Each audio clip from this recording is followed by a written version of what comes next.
ಆಚಿ ಮಸಾಲ. ಎಂತ ಅಡಿಗೆಯ ರುಚಿಯಾಗೋ ರಹಸ್ಯವು 20 ರೂಪಾಯಿ. ಚಿಕ್ಕೋಡಿ ಭಾಗದಲ್ಲಿ ಹೆಚ್ಚಾದ ಮಳೆ ಅಬ್ಬರ. ದೂದ್ಗಂಗಾ ನದಿಗೆ ಹೆಚ್ಚಿನ ನೀರು ರಿಲೀಸ್ ಆಗಿದೆ. ನದಿಗೆ ಹೆಚ್ಚಿನ ನೀರು ಬಿಡುಗಡೆ ಹಿನ್ನೆಲೆಯಲ್ಲಿ ಹೆಚ್ಚಿದ ಆತಂಕ.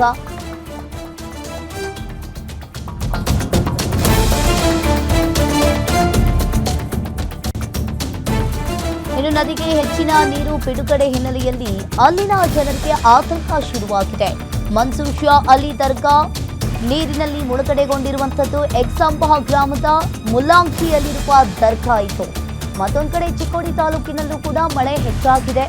ಇನ್ನು ಮಳೆ ಹೆಚ್ಚಾಗಿರುವುದರಿಂದ ಕಲ್ಲೋಳ ಗ್ರಾಮದಲ್ಲಿ ದತ್ತ ಮಂದಿರ ಮುಳುಗಡೆಯಾಗಿದೆ.